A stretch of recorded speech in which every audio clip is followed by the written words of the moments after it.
All right, guys, today I'm talking about one of my favorite Sony TVs of 2023. This is the A80L in the 77-inch variant.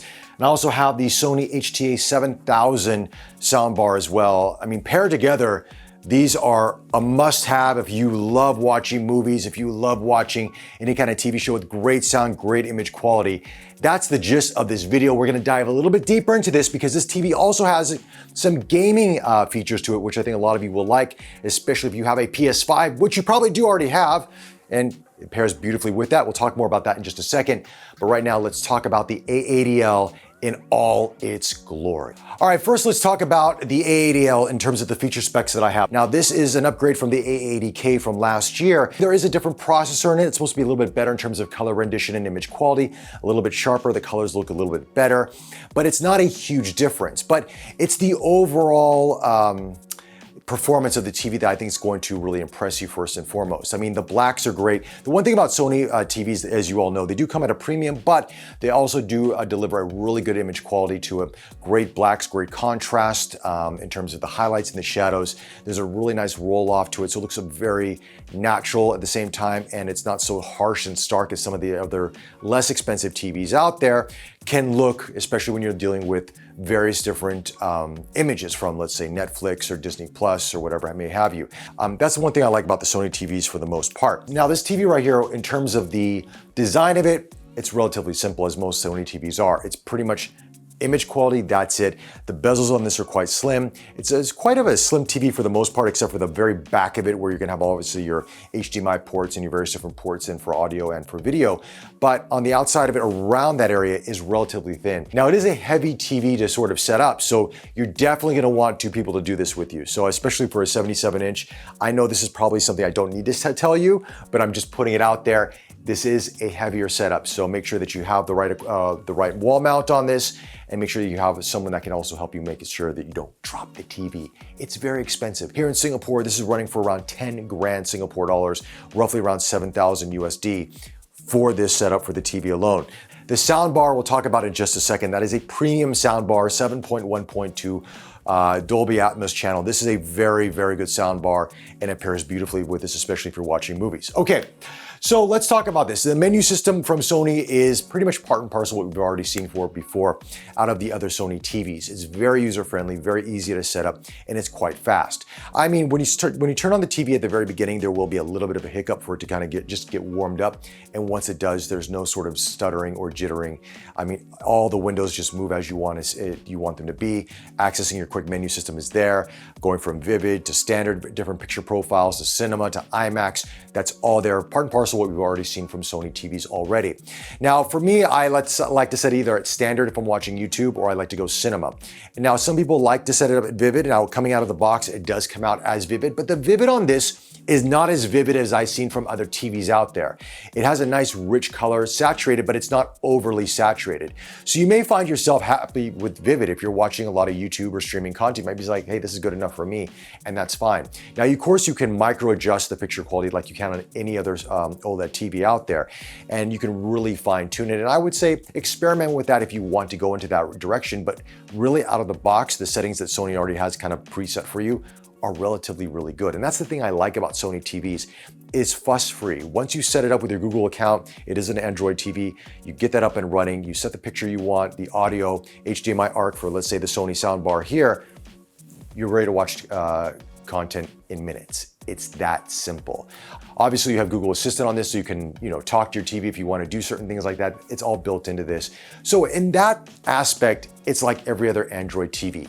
What you're getting for this TV is the picture quality and also for gaming, because once you turn on your PS5, there is a separate menu system that pops up for gaming, which you can get into various different settings if you want your variable refresh rate, all that kind of stuff that this will automatically work with you on. Especially if you want 4K gaming content, you want the best picture quality possible. That menu system that pops up automatically is going to enable you to do that very quickly without having to doing a deep dive into other systems or sub-menu systems inside of a television. I mean, that's one of the benefits of owning a PS5 and a Sony TV, as they are going to work together, and that's what Sony's done done with the A80L, especially in that regard. But overall, I like it. The speakers out of this TV are relatively good without a soundbar, I have to tell you. I mean, Sony's done a really good job in terms of their sound performance out of their TVs for a number of years already. It gives you sort of that cinematic feel with the speakers sort of coming out from the screen, which gives you that vibe of that you're in a cinema. Now, the sound out of the TV is great, but if you want a better sounding experience, we got to talk about the soundbar. Before we do that, here's a quick message from today's sponsor. Here at Geek Culture, we've tested plenty of chairs, but Secretlab gaming chairs remain one of our favorites. Whether it's for work or play, they feel great to lean back against, with their ergonomic features offering support for the whole body, from the head and back to the arms, and even something for your butt. This mix of form and function helps the Titan Evo 2022 deliver the best seating experience like no other. For more information, check out secretlab.co.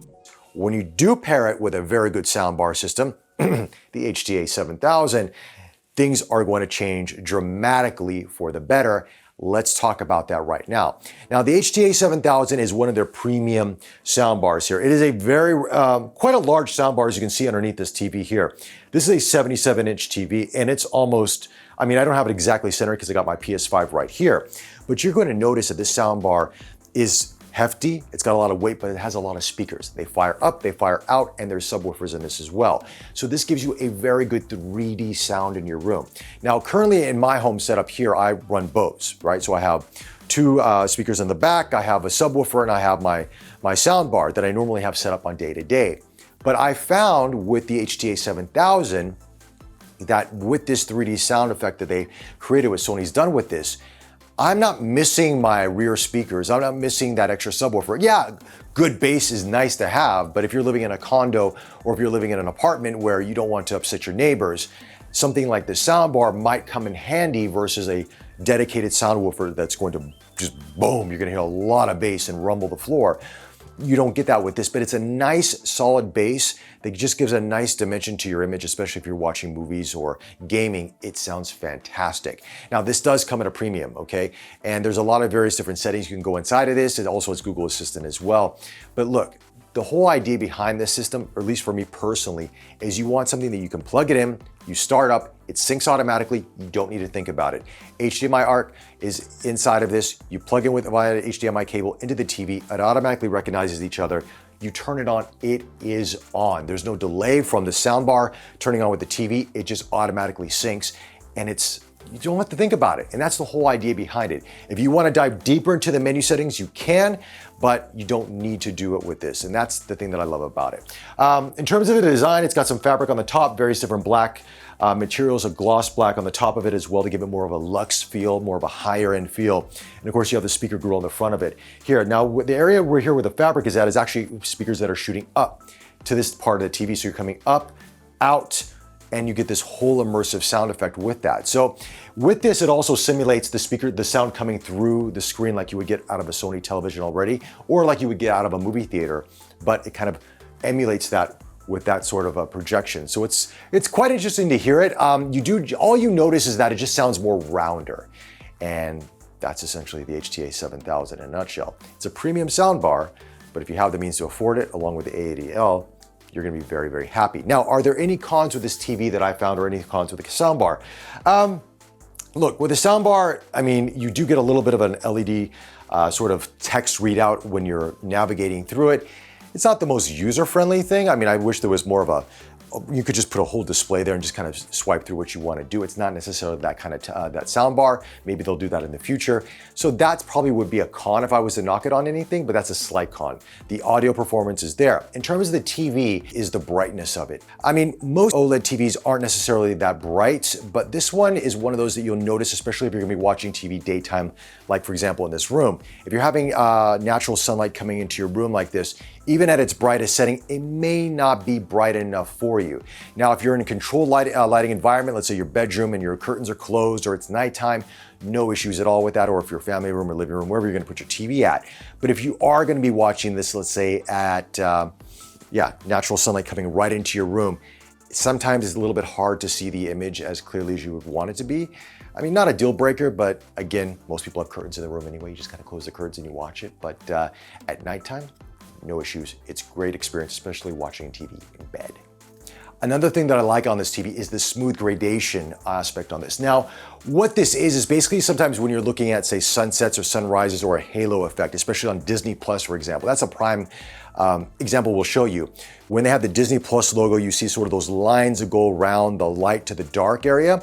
With the smooth gradation, it will reduce that to give it a much more of a natural, nuanced gradation as it was supposed to look. One of the good things I like about it, just enhances the picture overall, especially when you're watching streaming content, because sometimes depending on your signal or depending on your connection, it may not be the best image quality coming out, and this can help just more sort of smoothen out those artifacts and make it look a little bit better.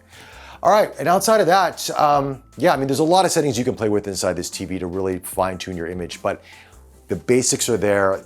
If you want more detailed, more intricate settings, they're in there, like any other OLED TV. But it is what Sony's done with their TVs here that I've really, really enjoyed. And overall, though, in a nutshell, this is my favorite Sony TV that I've used to date in terms of, I mean, if you're comparing cost, image quality, features that it has, I've really, really enjoyed this. And yeah, I'm a fan. Just wish it wasn't 10,000 Singapore dollars. Wish it was a little bit less. Just a bit so I could afford it. Otherwise, it is what it is. Anyway, it goes back to Sony after this review, but big thanks to Sony Singapore. I'm not paid or sponsored for this, by the way. My thoughts only. And if you guys like this video, check out more of our TV reviews right here.